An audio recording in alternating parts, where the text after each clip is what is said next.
I'm sure here for. I said for the past 1 week in the Namini Accra, I'm by Rantino. Okay. Yeah, I'm sure that. But I think they all follow news now. Heard the Akuffo Addo. It's almost the same thing. I think sentiments being expressed by Ghanaians and across the country, it's almost the same. Because it's soon a month for it's everywhere. That is what is going on. Wow. And I try to say on mine, baby, Jinano. And this yes, so because we are in the situation and we are all looking for a way out. So I think that we continue to do what we do best because baby, Jinane and Samra McCoy and Amete Independence Day. That's right. Comments na sama na edi ateneo on the internet na wuti sama president kokan ya clearly said this is nipa munu omo ho the omo de Ghana for awura mi nyina achi no anya da so obi anu ne ho and the fact is say nipa shada say ombe perceive the more die change the people of this particular country, it's quite apparent. So I think Alaska feeling it across the country is almost the same. Wow. After 11 radio down to 92.3, that was Ivan Che Innocent. Yeah, share your discussion. I said, Ivan, my main phone shas here, not KK. And pay we come in and the kaki, pim and in the Yakamo and not do you. Ivan, my main phone shas here. Founders Day celebration and president's comments. President said or rejected totally. Say Kwame Nkrumah and Anipa Baku. And Ghana founded Ghana. Right up, Yanko. Yeah, Alaska, my venture na me sancha what here for him. A tear for you also. I'm sir Akuffo Addo. Sometimes option on the name of be all year said yet was your conducting over the years now.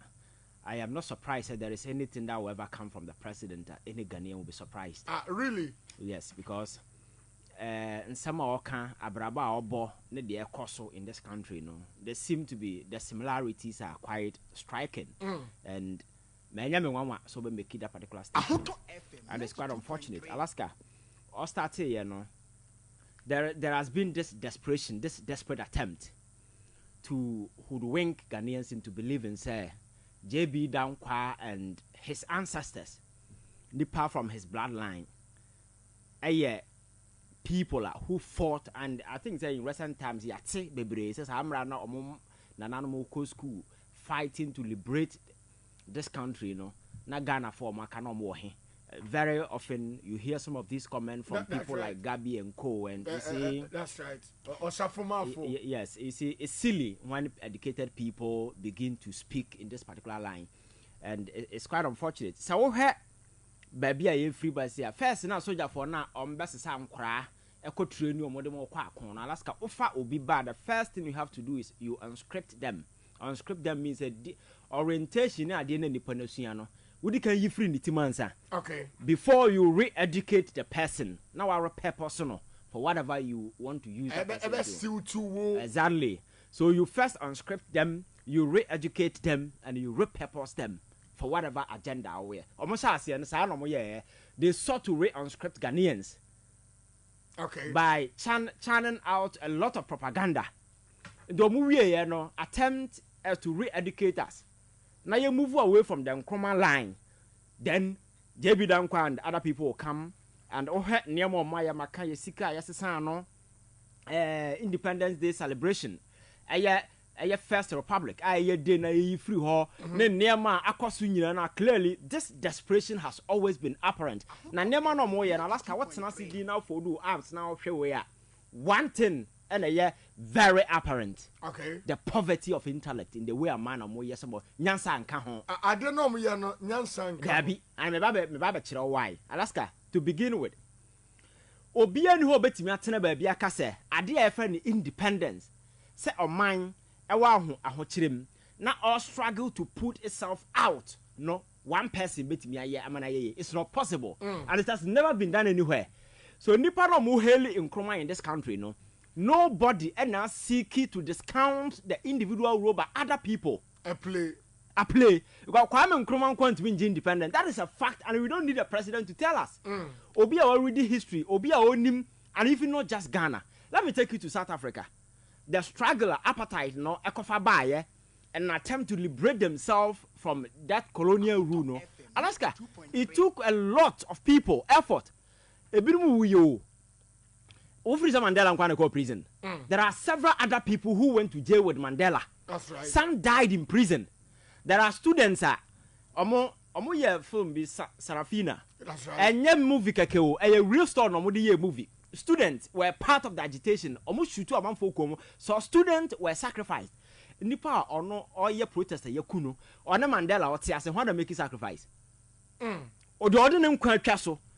Yes, or make sacrifice. But today, say you can't South Africa apartheid. The first person fronting it, Mandela.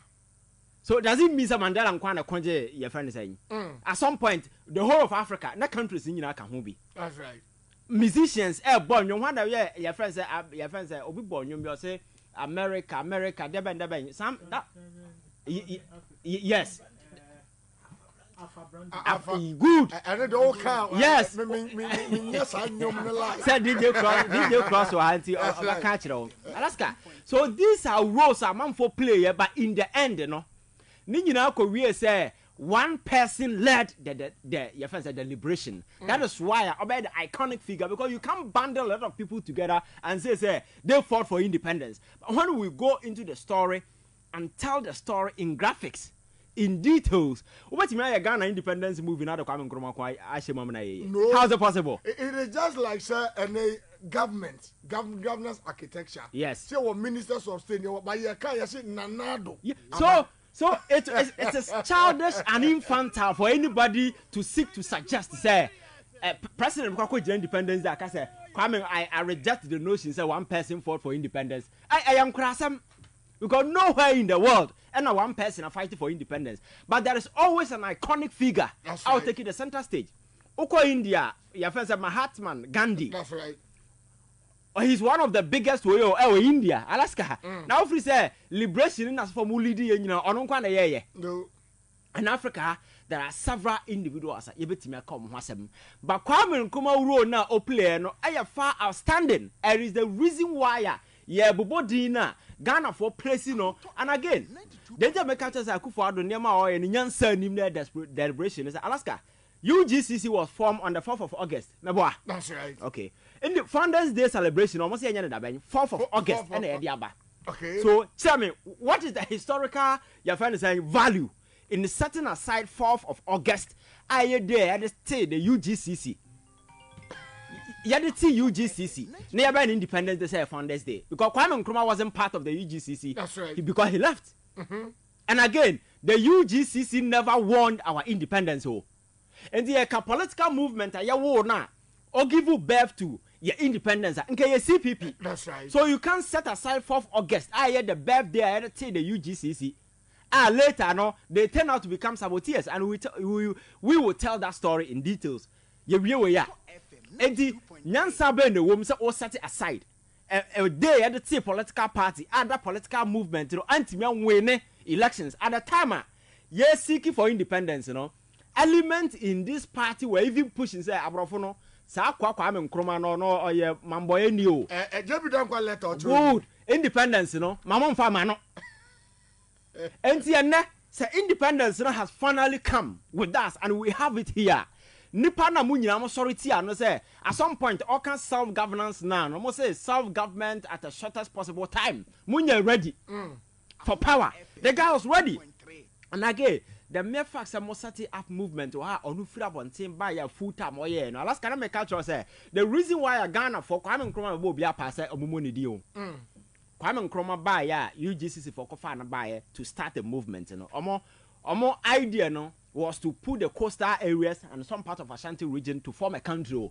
They never had any intention say voter for northern as for Kanwo. That's right. But as a general secretary all year for UGCC, you know, he had his own vision and plan. Because vision the plan and all one else switching the entire UGCC put together. And the time all the years now was sneaky out. Okay. To engage people in Western Togoland and then your friends at northern region. So Omoni Bomb Hosono, now Nkrumah tentacles now grow beyond the coastal areas in Ashanti region. That's all no margin. But this guy, no expansive way mindset, not all the year.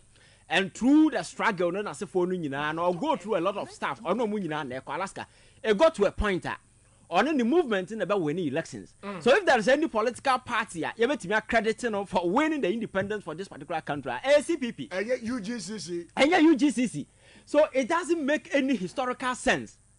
It doesn't make any your friends saying academic sense. So we'll set aside the data editing UGCC. Now we're in the Founders Day. And I'm going to say everywhere, okay, Nigeria, your body, the regard as a founder. Okay, America, Alaska, a lot of people died in their struggle. No man but then you can't America, need freedom, need way. Much of the credit goes to your friend said George Washington. Because of that incredible role or player, but Abraham Lincoln, you kuno or theater movie, and not before got one or so at the war no kuno president, all because they believed in the State of the Union, which other people didn't want. That's right. So these people died at some point for a cause, for a reason. But yeah, can't find this. And I want to mean to in our moment, at least there must be one single person out there who play an outstanding role. And that person, you know. As a lead figure, Obia Betiasie. But we no because of desperation. And Yababenya to me, 80 to me, yen cemented the authority of these people. Now yam putu young country Ghana for say, Omono fighting for independence. Alaska. So okay history.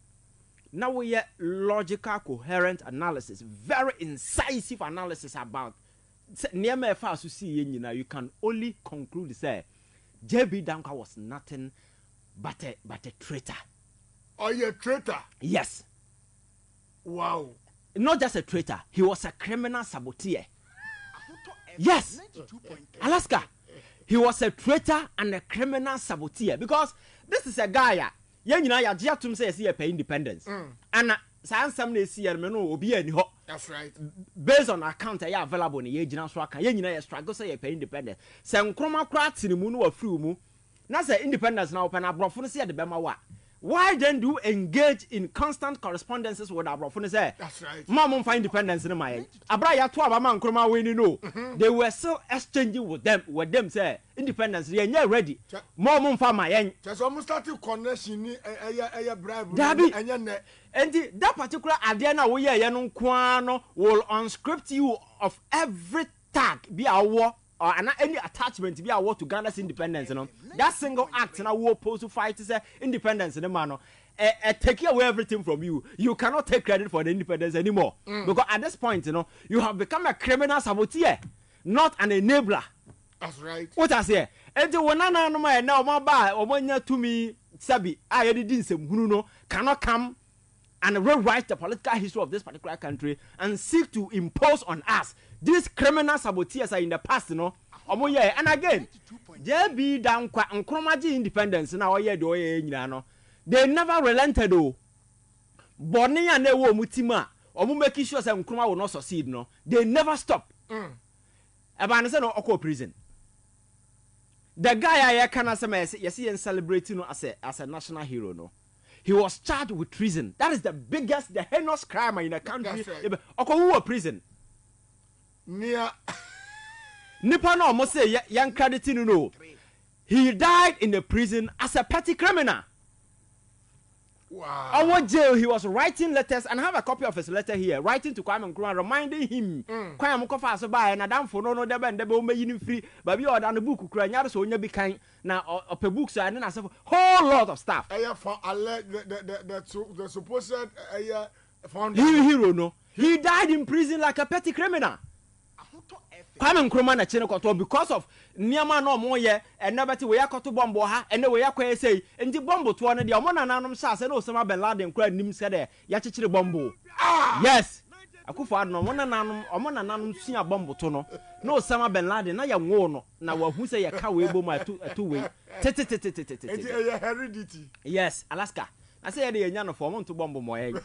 Na de omo ye omo to bomb senke ye. Alaska. Enti omo na bomb no they are expert. Enti nipa na Akuffo Addo desperately seeking to impose him on us. Say ono na Ghana bibia gina no so no. Alaska. Enye true. And this your friends are founders your friends are the big says ya can was am for kan. Big says you know and it doesn't mean say they fought for independence so Samra omo declare positive defiance na say for abrofo no chichichi nipa no they arrested 6 people. Okay. And yeah, I think that they arrested 4. Omo kofa last one omo ko na other guy etifie hobi. And ya che no kan ho. So one of them was even arrested by accident. And I did see newspaper a label omo said the big sis have been arrested. I don't know big sis we book you. Just like Munje 3. And they can't independent almost started a struggle as for UGCC in nipa for me power grant. That's right. Nisika on the swan kofa Kwame Nkrumah de ba ye bibia. So how can you talk about big sis power grant and ka ho? But these people have circumvented this big history and I tried almost desperately no sabe ya JB Danquah bebam eno ho asema na ye ka. Na JB Danquah su na brabo bo ye nyina no odiko wie prison. Eko wuye prison jail man oko wu jail and independence in the rule in the party will play or hefa. So you need to accept it say Kwame Nkrumah mebo bia man ye say yensom no because of the rule player na Akuffo Addo was seeking say university na wo we no University of Ghana yamfanto JB Danquah na wo bisa say rule ben na JB Danquah player University of Ghana enu nti no chinchin a yentam university yamfanto no Alaska Legon na o hodada. Abrofo no time no. Na University College of Gold Coast. Exactly. Affiliated to London University. Se university a college or need the power to award degree. Okay. You need to be affiliated to a particular bigger university. So Legon as a college then was affiliated to London University. Who co school we are a school now outside never more certificate. Good. Yeah, Nkrumah and they changing the name no to your friend saying University of Ghana. Oba no Nkrumah was school no man no first class in automatically he gave all of them scholarship to go and study direct PhD. So none of them require a masters. Sabe obenya abrofo no kwa they need a replacement. Right. And do all first class you will not go and do masters. Straightforward you go and do PhD. Because government amount scholarship and most of them left to study to get a PhD came back and teach there. And if there is anybody who play a phenomenal role, you're crediting with University of Ghana. Kwame Nkrumah, David Danquah will be no player. And Akuffo Addo over the years has been screaming and desperately seeking to rename the university. But he hasn't been able to tell us what he did. Tech here Okumasi, and the same thing. The same thing. And a guy established here and a crowd the other 200 and Kwame Nkrumah influence transcended beyond the borders of Ghana, Alaska, Oko Egypt, Ethiopia, wine. Omo, I'm told that Nkrumah Oko mind be Africa and Nkrumah do musika so. That's right.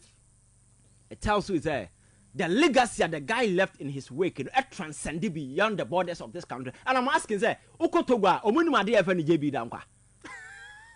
Just be honest and tell me, Oko America now born Nkrumah. Omu related to Ghana because of the outstanding role guy who play the millennium yes with him omo to aba said the millennium man omo ye no most of the recent journalists no they knew ye can Africa the omu ni ma ye Mandela. Okay. So omo to aba na Nkrumah we ne ye no then they went to Mandela ko bi say Madiba na what ya na say Nkrumah bi a wawu we na no we ne ye fa say asema Mandela bi say na me woni nipa kwa me to aba ma no Mandela na nkasa toma Nkrumah wawu no. That's right. That is how great the guy one toma JB JB Danquah di wom no bia to abama no. Masa. Oh no, I'm told assemblyman or when you chebi baby. And I am born on hene nkoso hene say the bay hene bi o. Alaska we need to get serious. So and as Akuffo Addo ne cohort over the years they've been in this country. Me nyesho sa Akuffo Addo from Afghanistan e buy. He has been here. So Alaska if legitimately you think say these people play a phenomenal role in as a former. Over the years, nya fe na Akuffo Addo nya tumi o. Onya tumi na che. Kufuor time na asefo nyina. Enka almost start sa ade we. But now no. All that you are doing is to rewrite the political. Now your problem na say political history of this country Akuffo Addo. Na last December na okay. Your problem na say political history na Akuffo Addo. Ohun say na dwom ndo be unim dia me pa kire me nya ho say unim ya problem na say political history of Nkrumah enya na Akuffo Addo and you don't need to be told say on na be ka kire yen ko Alaska the story Ghana story has been told, has been written, has been educated for several years among phone people already they know the story, people are privy to the fact and some are all over. So enye ne a tumi fia bi a wanya asabi bra papa kura fa bono wan fa mono na ye pe obi amana sesa Ghana president asabi the most useless president in the history of this country ona ba sesa ye way the most Alaska as a president you can't say he's useless as a person because you will be papa wabobra and his age no wunya I think say say by the office but as president under the Fourth Republic, tell me, President Awaba Akuffo Addo so one for China. Just tell me, as president, the Obiamana society political history, Obi I tag you as the most useless president under the Fourth Republic way. When I say history,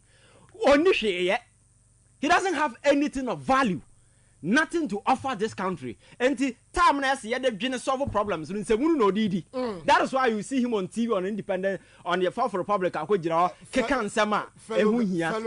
Yes, I've come to your home. Yes, at that time, Ghana, no, economically, no, things are not working. The country is teetering on the brink of a possible crash, and the finance minister, Genevieve Pacha, said they've taken foolish decisions. Alaska, when was the band number 10 of videos on the catcher? Said we are here because the government has been taking foolish decisions. That's right. And the finance minister apologizing to Ghanaians say some of the reasons why we are here, no, because of some bad decisions the government taking here. Hey, an idea. But when was the last time we realized here? Yes. And why didn't Abano and answer those who took that decision? I don't know one woman who announced yes. The president now need to go on his knees and apologize to the people of this country. Sanya man Ghana for a perfect hole. Now not just history education. But let me ask this. Was the president and his people were touting themselves that they have performed better than any other government, you know? Now on the other side, Obisu can say Oma so No, I said and America say Alaska, Saubo Breya, you don't tell your story. Right. I'm on for the Becama. And I'm catches Kwame Nkrumah on for so be a mobile Sikam Bribo Biao. Say Obin telling the story. The story has been written in plain language in countries in different languages because of the outstanding role that he plays. You see, there is something very important that always I tell people. So when you get political power, don't pursue money. Okay. Kwame Nkrumah in terms of currency. Your president in the poorest man. Oh, he was poor in terms of currency, but in terms of personality and identity, he's the richest president ever in Africa. In terms of identity and personality, exactly. He's the richest, and his popularity transcends beyond generations. And Egypt now a more political museum and library now for book about Africa. Kwame Nkrumah is featured. Sure. South Africa, any book. Kwame. Now Alaska. And now Washington Post, all that front page. Do you know how much you have to pay to be there? Now will be textbook, the whole textbook, no G pages in Alpha. You think it's because Osika, and now you think because I'm saying $1 million, I said them. It is not about money. Leadership is about the kind of life I believe, the impact you make on others.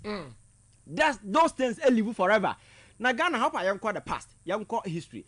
Asika bomudin. When any pa kind of Nkrumah say no. Obianka yo be wunya osika na wu abusian fokora be ku omo hama sika na ahye na asemasa. But if you leave a legacy, right. Forever will be remembered. And that legacy na man Nkrumah didi ho enne, wo wu kura achi no oda so te ase enne. Because me catch about Tema. That's right. Tema ye esi ho yo. Tema township. The whole Tema na what Tema no was his idea, was his creation. Say menya industrial city. Kwame Nkrumah betimi akosesa ne krom fo nzema afọdo mo be gu nkan chance ase nyina ma omo.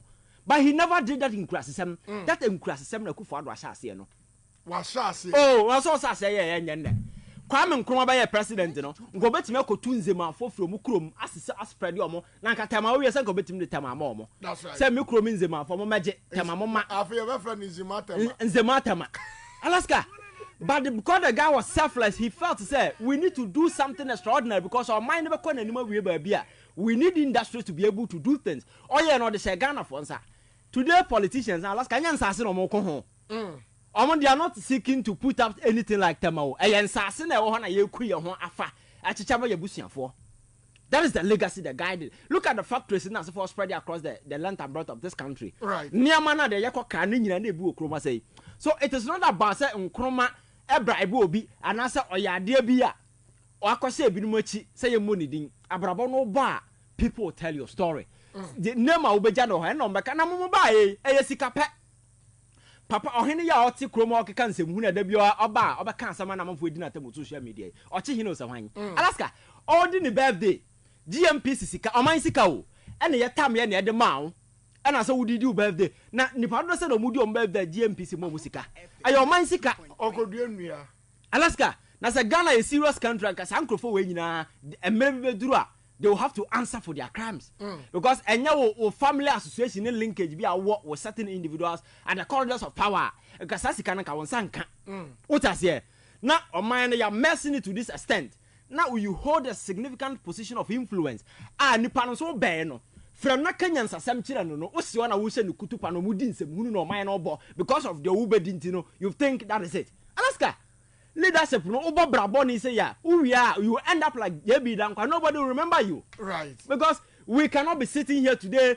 and celebrating Ogaya who was nothing but a criminal saboteur ye independence no nam suma so tron krata conspire with foreigners say independence ko mun jin firi ensem na nyare se betim dia bobra bia na wo yes anema we nyina you ended up in prison we na wo patch say ye you because we nema nkoye ma Nkrumah yi nani mani wu ho Nkrumah no so nu hu sa opani pa kwa ne time den wasase so ya ono a you see I'm telling you that's right Nkrumah is the most radical leader yenya that's right now Rawlings the crowd say na kokunye duru if you read his books his tone language words are no issue you see say no no so na ne ho nyo sa o that's right that is why ultimate face you because looking at the radicals who issue at the time no you needed to be tough that's why I keep telling people that Ghana be a we don't need a weak person to be a leader. We don't need No, you don't need a weak person because you cannot survive. Sometimes you have to be very vicious but very pragmatic. Obi a onim nyansa na ni timi ya den and obetimi handle this particular country. Sabaya niema engine samu. That is why Nkrumah gave it to them squarely. Said yeah, omo ehian sa no so dem a omo no. So Alaska, Akuffo Addo, a bigger problem to solve. It's not about history classes and history lessons. And it has been told time and over. Juma de na edition as president. Say o medino for mine nsi baby no mine edition nsa no. Abuakam. There is no single aspect of our national life and ubetimi akasa we are proud of all because of this reckless incompetence or order na di. Na be gina se na be solve problem maya and the history lectures na se for no dey. I think he should give us a break because some of these things no we've had it to our neck. Yen here no to tell us the history. So obobra papa Ghana for boni din. But unfortunately Abraba obo nyina no will push him to the dark pages of our political history. Me say Akuffo Addo fra konwa so a nobody will even remember him.